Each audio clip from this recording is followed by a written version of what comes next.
నమస్తే రమగారు. నమస్తే జయ. రమగారు, బట్టలు మనం ఒంటికి వేసే బట్టలకు సంబంధించి కొన్ని అనుమానాలండి. విప్పిన బట్టలు మళ్ళీ వేసుకోవచ్చా? అంటే ఉతకకుండా అని దాని అర్థం. కొన్ని శారీస్ కానీ అలాంటివి పాడైపోతాయి అనే ఒక ఆలోచనలో పక్కన ఉంచుకొని మళ్ళీ కొన్ని రోజులు అయిన తర్వాత ఏదో ఒక ఫంక్షన్కో దేనికో దానికి యూజ్ చేశాక వాష్ చేయడం ఒక అలవాటు కొంతమంది. అంటే ఎప్పుడు విడిచిన బట్టలు? అంటే రెగ్యులర్గా అని కాదు, కానీ నా ఉద్దేశం అయితే ఇదేనండి. ఇప్పుడు ఏదన్నా ఒక ఫంక్షన్కి కట్టుకుంటాం, ఒక కాస్ట్లీ శారీ అనుకుందాం, పదే పదే వాష్ చేయటం ఇష్టం లేకపోతే చీర పాడవుతుందేమో, ఎక్కువసేపు మన ఒంటి మీద లేదు కదా అనేసి కొంతసేపు ఏదో తీగ మీద ఆరేసిన తర్వాత మళ్ళీ పెట్టుకొని మళ్ళీ కట్టుకుంటాం కదా. శారీస్ మీద నీ ప్రశ్న. అయితే ఈ ప్రశ్న చాలా చాలా విషయాల్లో వస్తుంది. విడిచిన బట్టలు కట్టుకోవచ్చా అంటే, ఇప్పుడు నువ్వు ఏదో ఫంక్షన్కి వెళ్ళావు, కాసేపు అక్కడ కట్టుకున్నావు, వచ్చావు, రాగానే మడత పెట్టి పక్కన పెట్టావు, పర్వాలే, ఏదో ఎండకు ఆరేసుకుంటాం. నిద్ర చేసిన బట్టలు వేసుకోకూడదు. ఇప్పుడు రాత్రి పడుకున్నాం, ఓ నైటీ వేసుకుంటారు, మగవాళ్ళు లుంగి కుట్టున్నారు, పిల్లలకి ఏదో చిన్న లాగులో టీషర్ట్లో, పిల్లలు ఆడపిల్లలు పైజమాలు వేసుకుని పడుకుంటున్నారు. అది విప్పి పక్కన పెట్టుకుని మళ్ళీ మర్నాడు రాత్రి వేసుకోవద్దు. నిద్ర చేసిన బట్టలు అస్సలు పనికిరావు జయ. కరెక్ట్గా చెప్పగలిగాను నేను. ఏ బట్టలతో మనం రాత్రి నిద్రపోతామో వాటిని విడిచి స్నానం చేసి పూజ చేసుకుని మళ్ళీ వేసుకోవద్దు. లేదా పగలు ఎక్కడికో వెళ్ళొచ్చాం, మంచి బట్టలు వేసుకెళ్ళాం, పొద్దున్నే విప్పినవి ఒక పూటేగా వేసుకున్నాం అని రాత్రి వేసుకోవద్దు. నైట్ ఏం పని చేసాం, పడుకునే కదా లెగిసాము అనే ఆలోచన ఉంటుంది. రాత్రిపూట విడిచి తెల్లవారి ఆ బట్టల్ని జాడిచి ఆరేయటం ప్రాక్టీస్లో పెట్టుకోండి. మీరు ఎట్లా, మనం ఇవాళ మధ్యాహ్నం నుంచి సాయంత్రం నుంచి ఆ బట్టలతోటి ఉండి పని చేసి, తోట పని చేసి, వంట పని చేసి అవన్నీ చేసామనుకో, ఆ వాషింగ్ మిషన్ వేసుకోవాలి, బాగా ఉతుక్కోవాలి, మురికంటుతుంది. రాత్రి పడుకునేటప్పుడు బట్టలు మార్చుకుని ఫ్రెష్ నైటీ ఒకటి తగిలించుకుని పడుకుంటే మర్నాడు పొద్దున స్నానం చేస్తూనే దాన్ని శుభ్రంగా బాత్రూంలోనే జాడిచి ఆరేసుకోండి. జాడిచేసేయండి, బయటికి తెచ్చి ఆరేసేసుకోండి. నిద్ర చేసిన బట్టలు పనికిరావు. ఇప్పుడు అవి పట్టు బట్టలు, విడిచిన బట్టలు, ఇప్పుడు ఎక్కడికైనా కట్టుకెళ్ళిన బట్టలు పట్టు అయితే వాటికి తప్పు లేదు. పట్టు వాటికి తప్పు లేదు. ఓకే, పట్టుని తడపక్కర్లా. కానీ మాకు ఒక సిద్ధాంతం ఎలా ఉంటుందంటే, ఏ చీరతోటైనా ఏ బట్టలతోటైనా భోజనం చేసి అవి దేవాలయ దర్శనానికి పనికిరావు. ఓకే, తర్వాత కట్టుకుని భోజనం చేసి అది మళ్ళీ రేపెద్దున ఎప్పుడైనా సత్యనారాయణ వ్రతం చేసుకున్నప్పుడు పీటల మీద కూర్చోవడానికి పనికిరావు. ఉతక్కండా పనికిరాదు. ఉతికిన బట్ట ఎప్పుడూ శ్రేష్టం, దాన్ని మించింది లేదు. కొత్త పట్టుబట్ట కూడా శ్రేష్టమే.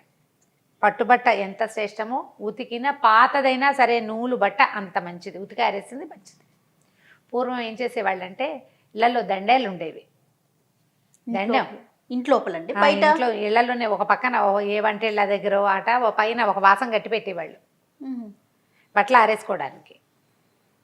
లోపల దేవతార్చన చేసుకోవడానికి దానికి ఆ పై బట్టలు అందరి ఇళ్లలోనే ఉండేవి. దానికి జాతి కుల విచక్షణ ఏం లేదు. దేవుడి దగ్గర కట్టుకోవడానికి ప్రత్యేకంగా పెట్టుకునేవాళ్ళు పాతకాలంలో. ఇప్పుడు అవి లేవు. మనం బయట ఆరేసుకున్నవి ఆరేసుకుంటాం. ఉతికిన బట్టలు వేసుకోండి ఎప్పుడు కూడా. ఇప్పుడు రాత్రి పడుకుంటాం, పిల్లలకైనా కూడా నిద్ర చేసిన బట్టలు పనికిరావమ్మా, వాళ్ళకి అసలు పనికిరావు. నిద్రలో రకరకాల విసర్జకాలు వదులుతుంది శరీరం. అవును, బాడీ పెరుగుతుంది కొంచెం. మనకే బోల్డ్ అండ్ నెగిటివ్ థాట్స్ అన్నీ మన పొద్దు నుంచి మనం చూసిందంతా కళలు అవి ఇవి వచ్చేస్తూ ఉంటాయి. మంచం మీద పడుకుంటాం, వాటి మీద ఉన్న ధూళి ఏదైనా ఉంటే అది క్యారీ చేస్తుంది. అది ఆ పూటకు వదిలేయండి, ఫ్రెష్ బట్టలు వేసుకోండి. మళ్ళీ స్నానం చేస్తూనే ఒంటి మీద విప్పిన బట్టల్ని జాడిచి ఆరేసుకోవడం ఒక భలే మంచి అలవాటు. అవును, నైటీ ఉతికారేసేసుకోండి. మురికైపోతే మాత్రం మీరు వాషింగ్ మెషిన్ వేసుకుంటే ఒక నానబెట్టి బ్రష్ కొట్టాలి. పడుకునేటప్పుడు వేసుకున్నది అయితే ఏం మురికవుతుంది, మంచం మీదే కదా, అది మామూలు 2 జాడింపులతోటి సరిపోతుంది. సూపర్. ఒకవేళ చిరిగి వేసుకోండి. ఇది ఓకే, క్లియర్ అండి. ఇది చిరిగిన బట్టలు అయితే వాటి పరిస్థితి ఏంటి? ఎక్కడో చిరిగిపోతుంది, కొంచెం కుట్టుకుంటాం, అవి ఒంటి మీద వేసుకోవచ్చా? అదే అంటే చిరిగిన బట్ట కట్టుకోకూడదని చెప్తూ ఉంటారు మనకి. ఇప్పుడు చీర, కొత్త చీరే చిరుగు పట్టింది, చిరుగుతో కట్టుకోకూడదు, కుట్టుకుని కట్టుకోవచ్చు. కట్టుకున్న చీర కుట్టుకోకూడదు. ఇప్పుడు మనం కట్టుకున్నాక ఇక్కడ హోల్ పడింది అనుకో, ఇది పెట్టుకుని ఇక్కడ సూది పెట్టి మీద పెట్టి కుట్టకూడదు, విప్పి కుట్టుకోవాలి. ఓకే, చిరిగిన గుడ్డ చిరిగినట్టుగానే వేసుకోవద్దు. మనకి ఇప్పుడు ప్రధానమైనది ఏంటి తెలుసా, నైటీలు కుట్లు ఊడిపోతుంటాయి, అలాగే తిరిగేస్తూ ఉంటాం. అది అస్సలు చాలా పెద్ద దరిద్రం. దాన్ని కవర్ చేసుకోవాలి. ఎవరి వల్ల కాదు, చాలామందికి ఇబ్బంది ఉంటూనే ఉంటుంది. మెషిన్ ఉండదు ఇంట్లో, ఎక్కడికైనా పట్టుకెళ్ళి కుట్టించుకోవాలి, లేదా మన ఇంట్లో మెషిన్ ఉన్నా అది పెట్టుకుని తీరిక అవి ఉండవు, అలాగే వేసుకుంటూ ఉంటారు. అవి దరిద్రం. చిరిగిన గుడ్డతో దేవతార్చన చేయకూడదు. ఓకే. చిరిగిన గుడ్డతో పిల్లలు కానీ పెద్దవాళ్ళు కానీ అన్నం వడ్డించకూడదు. ఆహా. చిరిగిన బట్టతోటి వంట చేయకూడదు. చిరిగిన దాన్ని కుట్టుకొని చేసుకోవచ్చు. ఛిద్రం ఉండకూడదు, హోల్ ఉండకూడదు. హోల్ కవర్ చేసుకో, కుట్టే తర్వాత వాడేసుకో. కానీ ఎన్ని విషయాలు ఉన్నాయి రమ్మగారు మన శాస్త్రంలో. కాదు జయ, చిరిగిన బట్ట కట్టుకోవద్దు అంటారా, కట్టుకుని చీర కుట్టుకోకూడదు, ఇవన్నీ మనం వింటూనే ఉంటాం. అవునవును. గాలికి వదిలేస్తాము. చెప్తే పెద్ద మ్యాటర్, చెప్పకపోతే ఏముంటుంది. తెలుసుకోవాలనేది ఉంటుంది కదా రమ్మగారు. ఇప్పుడు చూడండి మన వీడియో కింద ఎన్ని కామెంట్స్ వస్తాయి, రకరకాల ప్రశ్నలు. తర్వాత ఒకరి బట్టలు ఇంకొకరు వాడొచ్చా? ఒకళ్ళ బట్టలు అంటే ఇప్పుడు ఇంట్లో అక్క చెల్లెళ్ళు అన్నదమ్ములు వాడచ్చు. ఇతరుల బట్టలు కట్టుకునేటప్పుడు వాళ్ళ నెగిటివ్ థాట్స్, వాళ్ళ మీదకి వచ్చిన నెగిటివ్ ఎనర్జీ మన మీదకు సాధారణంగా ఏం చేస్తాను జయ, మన ఇళ్లలో ఎవరైనాను అక్క ఏదో చెల్లెలదో అమ్మదో చీరలు కట్టుకుంటాం, పిన్ని కూతురు బాబాయ్ అట్లా అంతవరకు అలా కూడా ఉంటారు. ఏదో ఒక పెళ్ళికి వెళ్ళాం, కప్పుకొని మన చీరకి మ్యాచింగ్ జాకెట్ తేలేదు, వాళ్ళు ఎవరు చీర జాకెట్ ఉన్నాయి నా దగ్గర కట్టుకోబోయి అంటారు, అది కట్టేసుకుంటాం. ఫ్రెండ్స్ కూడా కట్టుకుంటాం. ఈ బట్టలు కనుక ఉతికిన బట్ట అయితే పనికొస్తుంది. వాళ్ళు ఒకసారి కట్టుకుని తర్వాత ఐరన్ చేయించి పట్టుకొచ్చారనుకో, ఆ సమయంలో వాళ్ళకు వచ్చిన నెగిటివ్ థాట్స్, వాళ్ళ మీద పడిన నెగిటివ్ అది దాని ఎఫెక్ట్ మన మీద కొంత ఉండేందుకు అవకాశం ఉంది. అసలు ఇతరుల బట్టలు కట్టుకోకుండా ఉండటానికే ప్రయత్నం చేయండి, ప్రయత్నించండి అంతే. కట్టుకోవద్దు అని చెప్పట్లేదు నేను, ట్రై చేయండి. కనీసం ఒకళ్ళ బట్టలు ఒకళ్ళు వేసుకోకపోవటమే చాలా మంచిది. చాలా విషయాల్లో ప్రధానమైనది శుభ్రత, నెగిటివ్ ఎనర్జీ, ఈ రెండును.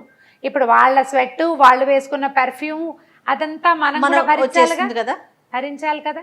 ఏదైనా వాళ్ళకి మీకు తెలియకుండా చిన్నది తామర లాంటివి ఏమైనా ఉన్నా అవి కూడా వచ్చేస్తాయి. వాంటెడ్లీ తీసుకోవటమే అవుతుంది కదా. అసలు పై దుస్తులు చీర అయినా పర్వాలేదు, కానీ బ్లౌజులు లాంటివి, పెట్టుకోట్స్ లాంటివి అస్సలు వేసుకోకూడదు. మన ఇంట్లో వారివైనా కూడా వేసుకోకపోవటమే చాలా మంచిది. ఒకవేళ మన ఇంట్లో వాళ్ళవే మనం వేసుకోవాల్సి ఉతికింది, వారు కట్టి విడిచినది మాత్రం కాదు, అలా చేయొద్దు. అదేమి వాటి వల్ల ఏమిటి, ఇప్పుడు అంత కొంప మునక ఇది కట్టుకోకపోతే కొంప మునిగిపోతుంది, ఇంకోటి కట్టుకోకూడదు. కట్టుకోవచ్చు కదా, ఎందుకు ఆ పని చేయాలి మనం? దీని పెద్ద శాస్త్రం కాదు, మనం ఆలోచించండి. శాస్త్రానికి కాదు, ఇతరుల బట్టలు కట్టుకోకూడదు. శాస్త్రంలో ఎక్కడో ఒక చోట చెప్తారు ఎక్కడో. భాగంగా ఇలాంటివి పాటిస్తే బాగుంటుంది. ఫ్యూచర్ లో ఎలాంటి ఇబ్బందులు లేకుండా ఉంటాయి, చిన్న చితక ఇబ్బందులు రాకుండా ఉంటాయి కదా. అవును, ఇది ఒక జాగ్రత్త పాటించాలి మనం ఎప్పటికప్పుడు. అవునండి. ఆ విప్పిన బట్టలు కూడా ఎక్కడ పడితే అక్కడ పడేయటం. ఎటు దానికి ఏదైనా ఒక దిక్కు ఉందా రమ్మగారు, ఇటువైపే పెట్టుకోవాలి అంటే విడిచిన బట్టలు ఒక కుప్పలాగా అలా పేర్చుకుంటూ ఉండాల్సిందేనా మనం? ఏ రోజుకి ఆ రోజు ఉతుక్కోమా? సరే, ఉతుక్కోలేకపోయారు అనుకోండి, దాన్ని పెట్టడానికి ఏదైనా ఒక ప్లేస్ ఉండాలంటారా?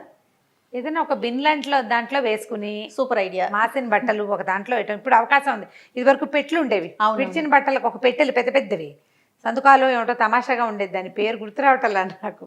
ఆ పెట్టెలో పడేసేవాళ్ళు, ఆ పెట్టెలో నుంచి చాకలు పట్టుకెళ్ళేది, అన్నీ ఆ పెట్టెలోకి వేసేసేవాళ్ళు. అవునా? తర్వాత కాలంలో వెదురు బుట్టలు వచ్చినాయి, కొందరు ఇళ్లలో వెదురు బుట్టల్లో పెడతారు.